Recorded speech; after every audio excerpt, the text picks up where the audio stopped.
Le Grand Matin Sud Radio, la vérité en face, Maxime Liédot.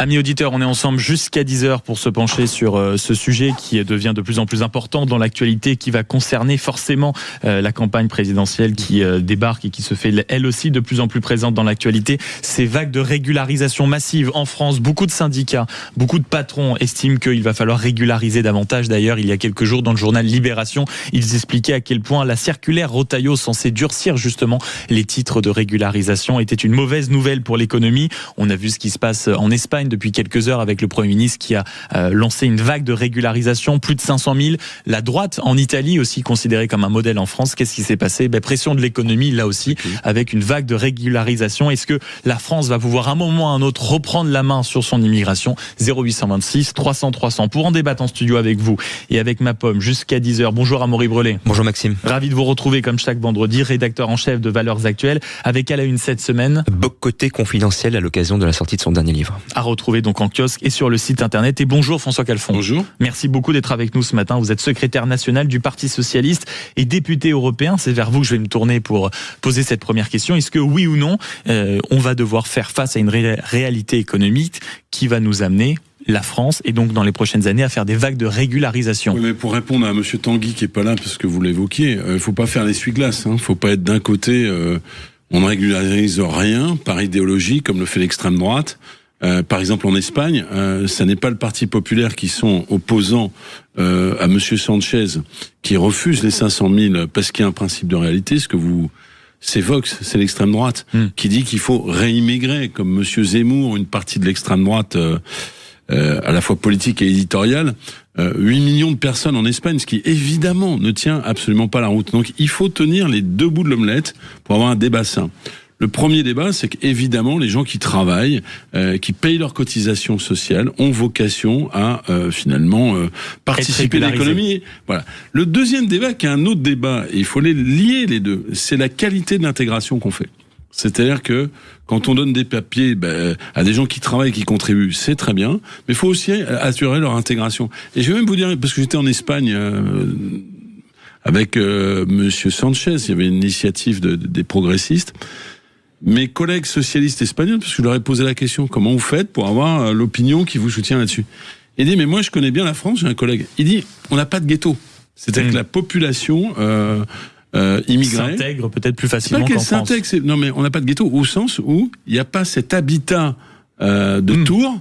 Et donc, voilà, il y a une mixité de fait parmi la population et qui pose moins de problèmes. Donc il y a bien le sujet économique, mais moi je suis pas un représentant du patronat ici. L'argument d'autorité du patronat, je le refuse d'une certaine manière, même si l'économie ça compte, on est dans le monde réel. C'est le côté pragmatique de dire pragmatique. Pour une économie qui redémarre, on est peut-être obligé de. Ce que je veux dire, c'est que c'est pas par des injonctions extérieures. Il faut trouver une forme d'équilibre. Et ensuite, bien sûr que c'est une nécessité pas seulement économique. Vous pouvez pas avoir une démographie qui est complètement flat. Et de ne pas avoir recours à une immigration de travail. Enfin, ça ne fonctionne pas. Dialogue qui s'installe ici en studio avec vous, amis auditeurs, au 0826 300 300. Amaury Brelet sur ce sujet. Qu'est-ce que vous répondez à tous ceux qui disent, notamment, la dernière circulaire Retailleau, elle va pas dans notre sens parce que ça devient plus compliqué de régulariser et nous, on en a besoin pour les boulots compliqués? Moi, j'ai un point d'accord avec vous sur l'immigration zéro. Évidemment, ça n'est pas possible. D'abord, en pratique, c'est impossible. On ne peut pas avoir des frontières totalement hermétiques. Et puis même, d'ailleurs, en réalité, ça n'est pas souhaitable. Dans le contexte de guerre économique, de guerre du savoir à l'échelle mondiale, la France doit attirer les talents du monde entier, qu'il s'agisse des scientifiques, des ingénieurs, des artistes. Ceci dit, il y a une différence fondamentale entre la France et le cas espagnol que vous évoquez, où je rappelle d'ailleurs, cette régularisation massive sera opérée au moyen d'un décret royal, puisque visiblement le gouvernement n'a pas eu le courage d'affronter son Parlement. C'est que là-bas, l'immigration extra-espagnole est d'originaire à 90% d'Amérique latine. C'est-à-dire qu'il y a, ce sont les chiffres officiels, il y a, une concordance culturelle très importante entre les Espagnols et les nouveaux arrivants, en tout cas les derniers arrivants. Et beaucoup là-bas, ils vont pour travailler, c'est une réalité. Alors qu'en France, nous souffrons de deux problèmes majeurs. D'abord, nous avons un très faible taux d'emploi parmi les migrants qui viennent chez nous et qui sont régularisés. Je rappelle que l'immigration de travail en France ne représente que 13% seulement de l'immigration totale, ce qui est très faible. Et puis nous avons une immigration originaire essentiellement d'Afrique du Nord et d'Afrique subsaharienne qui est beaucoup plus éloignée culturellement que ne le sont les Français, qu'il s'agisse de la religion ou même du rapport homme-femme par exemple, on le mesure évidemment depuis des années en France, sans parler de la religion, puisque beaucoup sont musulmans, alors que beaucoup des latino-américains en Espagne sont des chrétiens, sont des catholiques. Donc ces deux différences fondamentales expliquent aussi en partie l'opposition massive de l'opinion française à toute régularisation massive sur le sol. Bon. Réponse de François Calfon. Ouais, enfin, c'est pas une réponse, c'est un débat, et j'apprécie la manière dont vous le posez, même si je suis en désaccord sur votre dernier point, parce qu'on va pas non plus faire... c'est l'actualité, on souffre ça, vous êtes tous les deux journalistes. Donc on met pas assez en perspective. Oui, l'Espagne, il y a des cas différents et j'y répondrai. Enfin, Madame Mélanie, qui s'était fait élire sur l'immigration zéro. Que j'ai cité en introduction, volontairement. Mais je resitue, parce qu'autrement on dit... Voilà. Et Madame Mélanie, c'est 450 000 migrants pour aller souvent en Italie. C'est pas les anciennes colonies italiennes où il y aurait que l'Éthiopie. C'est aussi des Maghrébins, c'est des Syriens, c'est des gens issus de l'Afrique subsaharienne, donc les mêmes que vous vouez aux gémonies, comme parce que c'est le sous-jacent de votre propos. Un peu inintégrable. Deuxième chose, je reviens à l'Espagne. Non, mais attendez, on discute. Il y a des vrais soucis d'intégration. Mais vous avez légitimité à avoir un point de vue, j'ai légitimité à en avoir un autre. Ensuite, quand vous dites, mais l'Espagne, c'est des gens qui sont issus de leur monde latino-américain, donc il n'y a pas de problème d'intégration. Si. Mais attendez, j'essaie d'introduire une idée, vous la contesterez ensuite. Vous savez, moi j'ai beaucoup voyagé en Afrique, au Maghreb, et quand vous êtes au Maroc, par exemple, un pays d'ailleurs duquel il y a une partie de l'immigration espagnole qui est très présente, et notamment en Andalousie, sur tous les fruits, etc. Mais je termine d'un point. Quand vous êtes au Maroc, vous êtes impressionné par le fait que toutes les règles administratives du Royaume du Maroc, tout le système scolaire marocain sont notre système scolaire, parce qu'en fait, il est le fruit de la colonisation. Et puis, contre les idées reçues, parce que je veux aussi qu'on ait une image positive de l'immigration, savez-vous qu'un tiers, monsieur, d'une promotion de Polytechnique sont composés de Marocains. Donc cette idée qui serait inintégrable parce que quelque part il y a une forme d'indigénisme qui serait dénoncée, me semble quand même loin de la réalité. Par contre, et je l'ai dit dès mon propos liminaire, la question n'est pas simplement décret royal ou vote dans un parlement. C'est pas parce que vous avez donné des papiers que vous avez fait le travail d'intégration. Et moi-même qui suis un homme de gauche, mais un républicain abouti. Vous constatez qu'il faut faire des efforts sur ce point-là. Évidemment, le problème n'est pas le nombre que vous accueillez, encore que si vous si vous n'avez pas l'accompagnement, ça ne fonctionne pas. Cas de la Suède, cas de l'Allemagne fédérale au moment de la Syrie, c'est le combo, il faut les deux. D'une immigration... Un équilibre. Vous plaidez pour l'équilibre, François. Je plaide pour une immigration qui soit accompagnée, parce qu'autrement, ça fait des ghettos et ça fait finalement, effectivement, des crispations identitaires. Voilà. 0826 300 300, on ira dialoguer dans un instant avec vous, amis auditeurs. Réaction d'Amaury Brelet, parce qu'il y avait des points d'accord, de désaccord, et c'est important de les entretenir. D'abord, sur l'Italie, juste deux précisions. Mélanie, en effet, on a évoqué ces 450 000 emplois. Ce ne sont pas d'ailleurs des régularisations à proprement parler. Ce sont le plus souvent des permis de travail temporaire. Ensuite, le niveau de l'immigration illégale en Italie a fondu.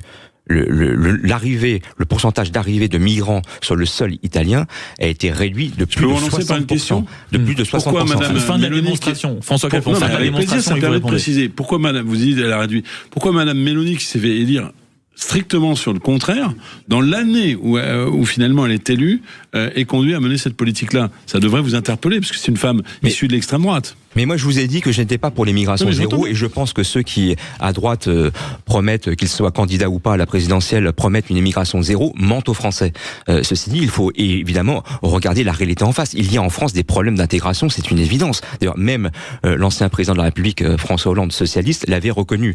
Donc, il faut regarder les choses en face, avec des conséquences dramatiques non seulement sur nos finances publiques, avec un coût global estimé à au moins 40 milliards d'euros par an, avec des conséquences évidemment pour la sécurité des Français. Vous avez une surreprésentation des étrangers dans la délinquance et la criminalité d'un facteur 1,5 à 5, ce sont les statistiques officielles du ministère de l'Intérieur. Et sur le nombre, la masse, ça compte. La France a attribué l'an passé 384 000 nouveaux titres de séjour, en hausse de 11% sur un an. C'est un triplement depuis 25 ans. Il n'y a jamais eu autant d'immigration en France aujourd'hui. Le sujet de l'immigration continue à nous animer jusqu'à 10h avec cette problématique centrée une fois de plus sur le travail. Quand on voit ce qui se passe en Espagne, en Italie, vague de régularisation massive. Pourquoi ? Parce qu'il y a tout simplement des besoins économiques. On était avec Jean-Philippe Tanguy tout à l'heure qui nous disait c'est n'importe quoi de dire qu'aujourd'hui l'économie repose sur l'immigration. Tout à l'heure on était à l'inverse avec Yannick, auditeur, qui nous a appelé, qui nous a dit écoutez, moi je suis restaurateur, je sais pas ce que disent les uns et les autres, moi je constate quand je mets aujourd'hui une annonce, je suis obligé de travailler avec ceux qui viennent et il faut croire que ce sont ceux qui sont en voie de régularisation qui sont les premiers à se pointer au rendez-vous. Qu'est-ce qu'on doit faire ? Est-ce que la France va pouvoir reprendre la main sur l'immigration ? On en dialogue, on en parle jusqu'à 10h avec Amaury Brelet, rédacteur en chef à La Valeur Actuelle, et François Calfon, qui est le secrétaire national du Parti Socialiste et député européen. Et avec vous, amis auditeurs, 0826 300 300. Le Grand Matin Sud Radio, la vérité en face, Maxime Liédot. 0826 300 300, alors qu'il est 9h47 sur Sud Radio, qu'on discute de ce qui se passe dans nos voisins européens, alors que l'immigration est toujours un sujet, disons, brûlant en France et que beaucoup de syndicats, de confédérations plaident et s'agacent de voir, par exemple, la circulaire Retailleau censée durcir les régularisations dans ce pays. Ils disent, oui, mais d'accord, si on s'attarde un tout petit peu à la réalité économique de ce pays, il va falloir régulariser davantage parce que les Français ne veulent plus bosser. Je vais vite, mais c'est l'idée. Espagne, 500 000 régularisations. Mélanie, 1,5 million également de régularisations. Et on en parle avec vous avant qu'on reprenne le dialogue avec François Calfon, secrétaire national du Parti Socialiste et député européen dans ce studio, et Amaury Brelet, rédacteur en chef de Valeurs Actuelles. Je vous propose, messieurs, qu'on aille faire un tour au standard pour relancer un peu notre débat. 0826 300 300. Bonjour Alain. Mon cher Alain, est-ce que vous êtes avec nous ? Alain, est-ce que vous voulez qu'on rentre en contact par Talkie-Walkie ? Dites-moi, est-ce qu'on fait un tour en attendant du côté de Florence ? Bonjour Florence. Oui, bonjour. Merci beaucoup d'être avec nous, ma chère Florence. Comment allez-vous depuis Toulouse ? C'est parfait, très bien. Très bien. Comment vous regardez le sujet de débat qui nous anime là ce matin ? Comme d'habitude, je m'énerve parce que quand j'entends parler de régularisation massive, mais c'est grave, c'est scandale. C'est une invasion en fait. En fait, on vit une invasion qui ne dit pas son nom. Bon, invasion, on peut pas aller jusque là, ma chère Florence. Alors, attendez, je vais quand même étayer ma... Je vous en prie. Moi, je suis européenne, d'accord, je suis française. Je connais l'Espagne, j'avais une maison en Espagne. Du côté des serres, vous savez, Almeria. Et je connais bien le problème. C'est pas vrai, les Espagnols ils sont catastrophés. Mes cousines que j'ai appelées sont catastrophées de ce qui se passe en Espagne. Catastrophées. Ils n'en peuvent plus. Ingérable dans les petits villages. C'est ingérable de partout. Actuellement, là, des villages que je connais très très bien, donc je ne parle pas. Et j'en veux. On leur demande rien à eux. Elle me dit, moi en tant qu'Européenne, on m'a demandé une niais. Numéro d'identification. Avec cette niais, je n'ai pu faire en Espagne pour les documents, pour tout. Si vous ne montez pas patte blanche, je suis européenne, d'accord ? On me demande ce papier, la niais. Et j'ai payé des taxes plus sur la maison, et parce que j'étais étrangère. Et quand j'ai vendu cette maison, j'ai encore payé des taxes. C'est juste pour vous dire qu'en étant européenne, moi, on a quand même fait une différence entre un Espagnol et une Française. Et ça, c'est bien. Ça, c'est bien. Parce que j'estime quand même que je devais payer, rendre à ce pays ce qu'il m'avait donné.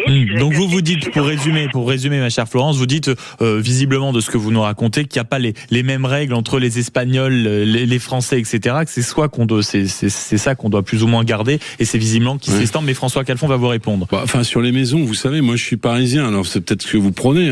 J'ai une maison dans le Gard. Je paye pas la même taxe foncière parce que c'est une résidence secondaire. D'ailleurs, c'est peut-être même normal, parce que quelque part, je prends un peu du logement aux habitants du coin. Je paye pas la même taxe foncière que les résidents permanents. Donc ça, c'est la première chose. La deuxième chose, mais depuis Schengen, vous n'avez pas besoin de carte de travail ou de carte d'établissement dans l'ensemble des pays de l'Union européenne, et je trouve que c'est une très bonne chose. Donc, faut pas non plus raconter que quelque part vous auriez plus d'exigences, qu'on aurait plus d'exigences vis-à-vis de vous en Espagne que les gens qui sont issus de l'immigration de pays tiers. Donc ça ne fonctionne pas. Enfin, en ce qui concerne l'Espagne, ils sont peut-être pas contents dans le sud de l'Espagne, mais moi aussi je vais dans le sud de l'Espagne, en Andalousie. Je pense que dans toutes les serres qui nous amènent des fruits, les tomates, les fraises, enfin tous les Français connaissent les fruits espagnols. Si vous retirez les Marocains dans ces serres, il n'y a plus un fruit espagnol qui monte, pour des raisons de coût du travail. Et en réalité, on va même aller encore plus loin. Les Marocains, qui sont un peuple développé, produisent aussi des fraises, des tomates, et leurs produits sont souvent en concurrence avec de l'autre côté du détroit de Gibraltar. Donc, est-ce que vous voulez, en laissant partir les gens qui travaillent pour finalement des agriculteurs marocains, espagnols, et qui permettent que ces fruits soient compétitifs, que tout le sud de l'Espagne abandonne parce qu'il n'y a aucun Espagnol qui va bosser dans les serres, et que ce soit finalement exclusivement des fruits et des légumes marocains. Des agriculteurs français pourraient vous dire, et je vais le dire parce que produits en comme concurrence j'entends un avec discours, Front National friendly, moi, dans le Gard, je vais régulièrement à Beaucaire, mairie Rassemblement National. D'ailleurs, j'en discute avec l'ancien maire de Beaucaire, qui est mon collègue au Parlement européen. Beaucaire, c'est une ville sud-américaine, parce qu'en réalité, dans les fruits du sud de la France, dans le Gard, dans le Vaucluse, allez dans les champs, vous verrez qu'il n'y a que des travailleurs étrangers. D'ailleurs, ça n'a pas posé beaucoup de problèmes à monsieur De Fournas, ancien député Rassemblement National et vigneron finalement en Gironde, et qui avait recours à une immigration de travail, y compris illégale. Donc, pardon de dire qu'il faut aussi balayer devant sa porte. Et on n'est pas à une contradiction près dans le monde politique. Il vaut mieux être cohérent que de raconter des balivernes aux gens et de ne pas s'appliquer ce qu'on raconte à soi-même. Amaury Brelet. Ce qui est certain, c'est qu'aujourd'hui, l'Espagne, en régularisation, avec ces régularisations massives, est à contre-courant de l'ensemble des pays de l'Union européenne, qui depuis des années ne font que durcir leur politique d'immigration, tant contre l'immigration légale qu'illégale. C'est il y a quelques mois les premiers ministres de centre-gauche du Royaume-Uni et du Danemark qui ont appelé à repenser, à refondre la Convention européenne des droits de l'homme. C'est le Parlement européen qui a adopté il y a un mois le règlement retour, qui permet de faciliter le renvoi, en tout cas en dehors des frontières du continent, vers des pays tiers, des déboutés du droit d'asile. Donc il n'y a plus que finalement, au-delà de l'Espagne, que la France, qui non plus ne fait rien, ou ne fait pas grand-chose, qui pousse à fond, on l'a vu avec Retailleau, les curseurs, réglementaires, administratifs, mais qui sur le fond ne peut pas grand-chose. Et ça, il faut le dire aussi. Tous ceux des politiques, surtout de droite, et plus encore les candidats à la prochaine présidentielle, qui nous expliquent qu'ils pourront repenser, refonder notre politique migratoire et lutter efficacement contre l'immigration massive et incontrôlée sans réviser la Constitution et sans dénoncer certains traités européens, n'arriveront à rien. Et ils mentent aux Français. 0826 300 300 pour conclure nos échanges. Messieurs, bonjour Luc. Oui, bonjour. On vous a retrouvé et je suis ravi, mon cher Luc. Dites-nous tout. Merci. Donc voilà, moi je trouve qu'on franchement on essaie de noyer le poisson en nous prenant pour des imbéciles. Le coût du travail, je veux bien, mais le problème, il était très simple. Tout ça vient du fait que à l'époque, il y a quelques années, quand on travaillait soit dans les champs, soit postier, et quand vous êtes dans certaines régions de France, vous avez des postiers, ils sont français, enfin ils sont blancs, et c'est pas d'immigration. C'est juste une question de coût du travail. Donc si en France on faisait le nécessaire pour que les gens, quand ils travaillent, ils aient les moyens de se payer un loyer, il n'y aurait pas de problème. On n'aurait pas besoin de chercher... Donc tout ça, c'est coût du travail et aussi coût du salaire. Merci beaucoup de nous avoir passé un coup de fil, ami Luc, 0826 300 300. Mot de la fin, bref, s'il vous plaît, messieurs, François Calfon et Amaury Brelet. C'est-à-dire que le problème, c'est que les Français, enfin tous les citoyens, ont deux cerveaux. Il y a un cerveau qui dit, mais le problème, c'est le coût du travail. Mais à ce monsieur, on pourrait demander, est-ce qu'il est prêt à payer ses tomates ou ses fraises? Moi, par exemple, j'achète que des fraises françaises parce que j'ai les moyens. Mais la fraise de Carpentras, la fraise de Montfaucon, elle est à 7,50 €. La fraise espagnole, elle est à 3 €. Voilà. Est-ce que tout le monde, pour avoir des emplois français ou même de la production française, est prêt à payer quasiment le double? Et je dis d'ailleurs que les fruits français, j'en fais la publicité, sont bien meilleurs, mais tout le monde ne peut pas. Amaury Brelet. L'Espagne n'est pas le seul pays en Europe à régulariser massivement. La France à sa petite échelle aussi. Nous régularisons entre 30 000 et 35 000 personnes par an. Sur 15 ans, on arrive à 500 000 personnes. Merci beaucoup Amaury Brulé d'avoir été avec nous, rédacteur en chef de Valeurs Actuelles à la Une. Donc cette semaine, vous nous l'avez dit, Boc Côté Confidentiel à retrouver en kiosque sur le site internet. Et merci beaucoup François Calfon d'avoir été avec nous, secrétaire national du Parti Socialiste et député européen. Et merci beaucoup de nous avoir rappelé. Vos appels étaient nombreux au 0826 300 300 et ils vont continuer à l'être jusqu'à midi avec vous Valérie Expert. Bonjour. Bonjour Maxime. Alors on peut manger des fraises moins souvent aussi, François Calfon. Manger des bonnes fraises françaises, mais moins souvent. C'est aussi une possibilité. Mais vous attaquez notre député et notre débatteur quand il sort du studio. Mais qui viennent débattre. Non, je viens débattre d'une seconde. Je considère aussi qu'il y a plein de gens qui n'ont pas de pouvoir d'achat. Non, mais ça c'est vrai. Moi, j'ai le luxe de pouvoir en manger, sûr. mais tout le monde n'a pas ce luxe. Voilà, tout simplement. C'est vrai. Est-ce qu'on va parler des fraises françaises entre 10h et midi ? On va parler piratage de nos titres, de nos cartes d'identité, le piratage de l'ANTS qui a touché près de 12 millions de personnes. Donc, on aura avec nous un spécialiste des questions de cyberintelligence qui va un petit peu nous expliquer ce qui s'est passé et comment réagir. Et puis, entre 11h et midi, eh bien, Emmanuel Macron qui assure qu'il arrêtera la politique après avoir quitté l'Élysée. Et puis on reviendra également sur la loi logement, la possibilité de relouer des logements qui ne sont pas dans les chiffres, dans les bons chiffres, parce que on parlera de cette pénurie de logements. Et là, on vous attend 0826 300 300. Racontez-nous vous comment vous avez fait pour vous loger, combien vous payez. On vous attend sur Sud Radio. Et donc ça se déroule entre 10h et midi. 0826 300 300 pour participer. Et je félicite Marie d'Antibes qui a participé au jeu. Il suffisait d'envoyer le mot Sud au 7 20 18 et vous gagnez donc votre platine pour célébrer quelques bons vinyles que vous auriez eu, on va dire dissimulés, ou si vous êtes un passionné, ça tombe bien. Vous retrouvez Valérie Expert dans un instant. Moi j'ai le plaisir de vous retrouver demain dès 6h. Très belle matinée sur Sud Radio.